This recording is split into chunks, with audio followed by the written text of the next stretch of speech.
నెల్లూరు జిల్లా సంగం మండలం పెరమన వద్ద జరిగిన ఘోర రోడ్డు ప్రమాదం అందరినీ కలిచివేస్తోంది.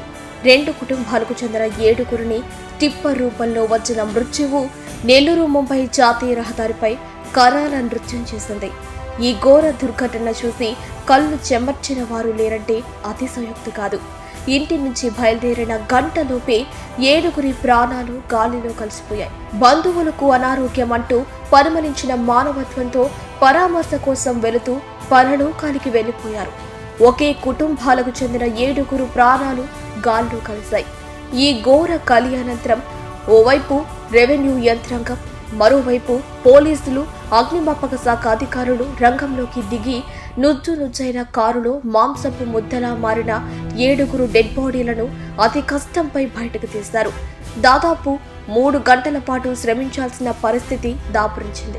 ఒక్క మాటలో చెప్పాలంటే జిల్లా ప్రధాన యంత్రాంగం ఈ ఘోర కలిపై దృష్టిని సారించింది. దాదాపు 5 గంటల సమయాన్ని వెచ్చించింది. నెల్లూరు ముంబై జాతీయ రహదారిపై ప్రయాణించే అందరినీ ఈ ఘోర దుర్ఘటన కలిచివేసింది. ఒక్కరు కాదు, ఇద్దరు కాదు, ఏకంగా 7గురిని బలికున్న ఈ ఘోర రోడ్డు ప్రమాదంలో అసలు కారణాలను పరిశీలిస్తే సర్వత్రా విస్మయాన్ని కలిగిస్తుంది.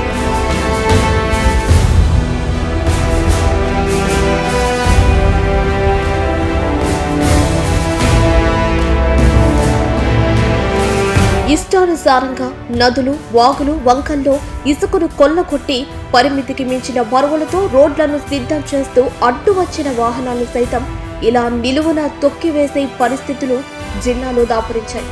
ఆత్మకూరు నియోజకవర్గంలో బడా నేతల పేర్లు చెప్పుకుంటూ ఇసుక దందా కొనసాగిస్తున్న ఓ చోటా నేత ధనదాహంతో పెట్రేగిపోతూ ఇసుకాసురుడిగా మారి ఇలా ప్రాణాలను బలిగొంటున్నారన్న విమర్శలు సర్వత్రా వ్యక్తమవుతున్నాయి.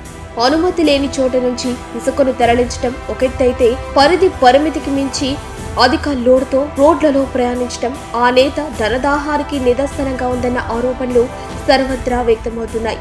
సుమారు 18 నుండి 20 టన్నుల కెపాసిటీ కలిగిన టిప్పర్లో దాదాపు 40 నుంచి 50 టన్నుల ఇసుకను లోడ్ చేసి రవాణా చేయడం వల్లనే ఇంతటి ఘోరం జరిగిందన్న ఆరోపణలు ఉన్నాయి. పెద్ద ఎత్తున పెండా నది నుంచి ఇసుక అక్రమ రవాణా చేస్తున్న ఈ చోటా నేత వాహనాల కింద ఇప్పటికే అనేక మంది ప్రాణాలు గాల్లో కలిసిపోయాయనే విమర్శలు లేకపోలేదు.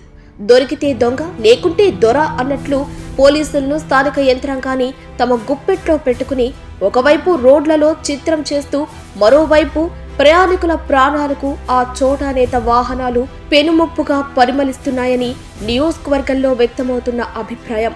ఉన్న వాహనాలకు సరైన శోధకులను నియమించకపోవటం, ఎవరు అడ్డు ఎదురొచ్చినా తొక్కించేస్తామన్నట్లుగా అధికార ధోరణి వలనే ఇలాంటి ఉదాహరణ ఘోర రోడ్డు ప్రమాదం జరిగినట్లు నియోజకవర్గంతో పాటు భావిస్తున్నారు. 10గా ఉంటే నెల్లూరు ముంబై జాతీయ రహదారిపై పట్టపగలు రాంగ్ రూట్లో ప్రయాణించి ఎంత మందిని పలుకున్నా ఆ వాహన చోదకుడితో పాటు నిర్వహణ సంస్థపై పోలీసులు ఇప్పుడు ఎలాంటి చర్యలు తీసుకుంటారు అన్నది సర్వత్రా వ్యక్తమవుతున్న సందేహం. ఇంటి నుంచి హాస్పిటల్లో ఉన్న బంధువులను పరామర్శించేందుకు బయలుదేరి విగత జీవులుగా పడి ఉన్న 7గురిని చూసి ఆ కుటుంబాలు చేస్తున్న ఆర్తనాదాలు, రోదనలు అందరినీ కలిచివేస్తున్నాయి. ఇంత జరుగుతున్నా కనీసం వారిని ఓదార్చే ప్రయత్నం కానీ ప్రమాదానికి కారణమైన ఏజెన్సీ నిర్వాహకులు ప్రయత్నించకపోవటం బాధితులలో మరింత వేదనను కలిగిస్తుంది. మృతులను, జరిగిన పరిణామాలు, ఇసుకాసురుల తీరు అందరినీ నిశ్చేష్టులకు గురి చేస్తోంది. ప్రమాదానికి కారకుడైన టిప్పర్ డ్రైవర్ను అదుపులోకి తీసుకున్నామని పోలీసులు, ఉన్నతాధికారులు చెబుతున్నప్పటికీ ప్రమాదానంతరం జరిగిన పరిణామాలు అందరినీ ఆవేదనకు, ఆందోళనకు గురిచేస్తున్నాయి. రాజు తలుచుకుంటే కొరడా దెబ్బలకు కొదవ అన్నట్లు ముంబై నెల్లూరు జాతీయ రహదారిపై 7 నిండు ప్రాణాలను తీసిన ఇసుకాసురుల పట్ల స్థానిక పోలీసుల సహకారం ప్రమాద ఘటనా స్థలంలో అందరినీ నివ్వెరపాటుకు గురిచేస్తోంది. ప్రమాద తీవ్రత అత్యంత పెద్దదిగా ఉన్నప్పటికీ మృతుల డెడ్ బాడీలను కారు నుంచి తొలగించడంలోనూ, మార్చురీకి తరలింపులోనూ తీసుకున్న చర్యలు ప్రమాదకారులకు సహకారాన్ని అందించే విధంగా ఉన్నాయన్న విమర్శలు, ఆరోపణలు వెల్లువెత్తుతున్నాయి.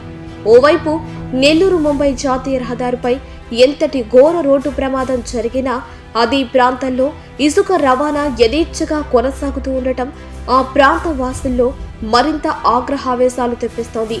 అంతటి ప్రమాదం జరిగిన సమయంలో కనీసం మానవత్వాన్ని చాటుకునేందుకైనా ఆలోచన చేయకుండా ధనాదిని తమ లక్ష్యంగా ఉన్నట్లుగా ఇసుక రవాణాను కొనసాగిస్తూ ఉండటం ఆ ప్రాంత వాసులను ఆశ్చర్యానికి గురిచేస్తోంది.